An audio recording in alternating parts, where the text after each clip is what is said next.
Génibet, Paris-Picanly. En ce moment, profitez de 250 € de bonus de bienvenue. Bonjour à toutes, bonjour à tous. Nous allons évoquer le programme de ce mercredi 18 septembre. Réunion principale et Quintet Plus Top 5 Génibet sur l'hippodrome de Lyon-Paris. Avec des courses réservées aux trotteurs, nous évoquerons donc cette compétition dans la première partie de l'émission et dans la deuxième. J'aurai des coups de cœur et des infos à vous transmettre, des infos notamment pour Lyon-Paris, puisque j'ai pu m'entretenir avec plusieurs socio-professionnels étant la partie, qu'ils soient entraîneurs ou drivers. Je pense notamment à Quentin Chauve-Lafay, le fils de Hervé Chauve-Lafay, une écurie qui semble a priori bien représentée pour cette réunion lyonnaise. J'aurai également pour terminer quelques coups de cœur à vous indiquer pour la Réunion 3 sur l'hippodrome de Caen. Sachez par ailleurs que vous pouvez, et je vous invite à le faire, liker ce programme et à le partager, et ce, via nos différents supports sociaux. Ne vous en privez surtout pas.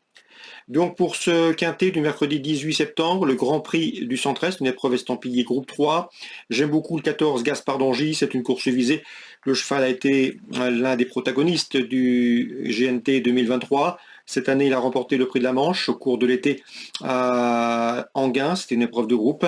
Il sera ici pieds nus. Il a effectué une bonne course de rentrée en étant ferré lourd ce jour-là. Cette fois-ci, il est allégé pour cet objectif. C'est la course visée, comme je vous le disais. C'est un choix prioritaire. On lui pose principalement le numéro 7, In Excess Bleu, cheval athlétique, cheval dur à l'effort, deuxième du prix du conseil municipal à Vichy, deuxième depuis de l'étape du GNT de Saint-Malo. Il devrait une nouvelle fois jouer les premières places. Le 12, Hits de l'Armaker, a dominé le précédent cité In Excess Bleu à l'occasion de sa victoire dans le Grand Prix du conseil municipal à Vichy cet été. Un cheval régulier, déjà 20 podiums pour lui en une trentaine de courses courues, cinquième du prix de Paris à la fin du meeting d'hiver. Il présente là aussi de sérieuses garanties. 14, 7 et 12 incontournables. Le numéro 3, Inato Piergi, peut les accompagner, mais le cheval n'est peut-être pas encore revenu à 100%. C'est ce que nous a indiqué son entraîneur Alexandre Bonnefoy. Cela dit, ce cheval, Inato Piergi, fait partie des meilleurs de la région. Il se recommande de 23 podiums, dont 19 succès en 26 courses courues. Deuxième pour sa rentrée à Divonne sans être au mieux. Une bonne course de rentrée, il devrait une nouvelle fois se mettre en évidence et batailler pour les places. À mon avis, il devrait conclure dans le quintet gagnant. J'ai ensuite placé le numéro 11, Billo Jepson, un cheval italien que l'on connaît bien dans l'Hexagone. D'ailleurs, 8 succès pour lui en France, dont 7 à Vincennes, et ce en 14 victoires à son compteur. Le cheval revient ici corde à gauche, c'est un avantage pour lui qui vient de faire l'arrivée à droite. C'est un attentiste, il va courir caché, mais sa pointe de vitesse finale devrait lui permettre de faire l'arrivée. Donc a priori, ces concurrents, ces 5-là me semblent en mesure de s'étailler la part du lion.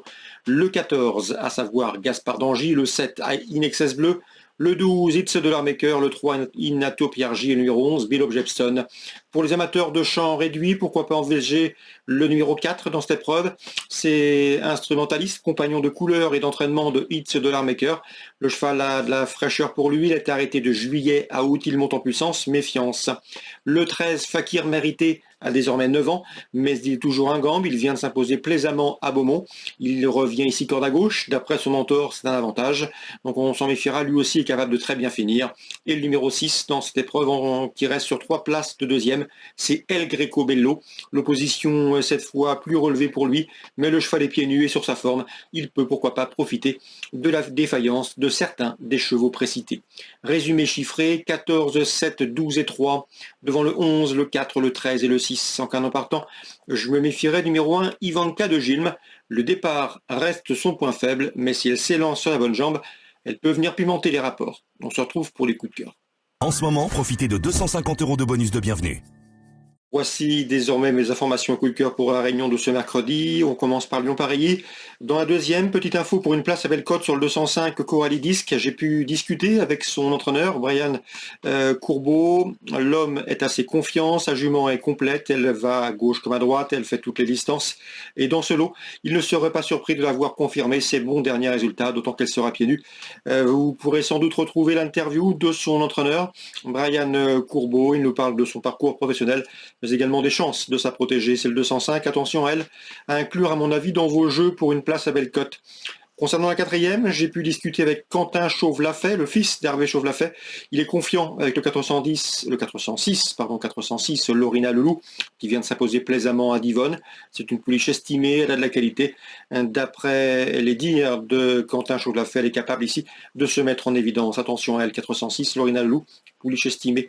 Elle constitue donc une rivale sérieuse pour le 14, le Dollar Maker, qui reste sur des performances dignes d'intérêt. Et le numéro 3, c'est Limbo de Busset, irréprochable depuis ses débuts, premier, deuxième, troisième, en ordre de course courue.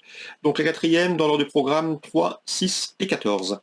Dans la cinquième, là aussi, l'écurie Chauve-Lafay, à mon avis, est à suivre avec le 513 Jason Boy, qui vient de s'imposer plaisamment à Divonne, sans être à 100% ce jour-là.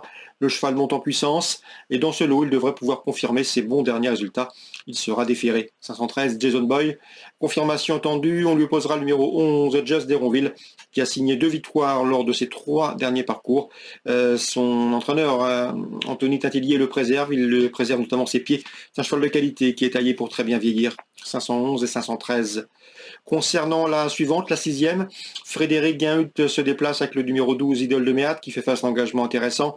Elle va sans doute courir cachée et sa pointe de vitesse finale devrait lui permettre de jouer les premières places et non les moyens. Le 612, Idole de Méa, je lui associerai principalement le numéro 9 dans cette épreuve, Illico d'Amour, qui est au mieux. Il vient de se classer deuxième récemment et il sera pieds nus, lui aussi, à la pointure d'une course comme celle-ci. 612, 609. Dans la huitième, pas mal d'infos.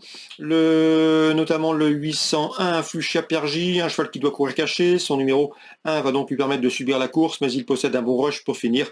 La dernière fois, c'était bien. Il a fini très vite lorsqu'il a pu trouver le passage. À mon avis, dans ce lot, il ne faudrait pas être surpris de le voir sur le podium à une cote intéressante. C'est le 801 Fuchsia Pergy, même si l'opposition a fière allure avec le 802 Hidofstedt, qui à mon avis a de la marge en pareille société, et le numéro 10 également Horatius Della, qui reste sur plusieurs places de quatrième et qui sera pieds nus. 801, 2 et 10 dans l'ordre du programme. Concernant Caen, Réunion 3, 2 coups de cœur à vous indiquer. Le 114, à savoir à Pierrot. La famille Post m'avait indiqué que ce cheval avait un peu de marge de manœuvre dans les tournois de ce genre, c'est-à-dire les courses réservées aux amateurs, aux drivers amateurs. Le cheval devrait répéter. 114 à Pierrot. De surcroît, à l'aise, corde à droite. Le 709, c'est Ivoire du Cèdre. Elle collectionne les victoires auto-montées. Elle est performante à Caen, elle est performante corde à droite.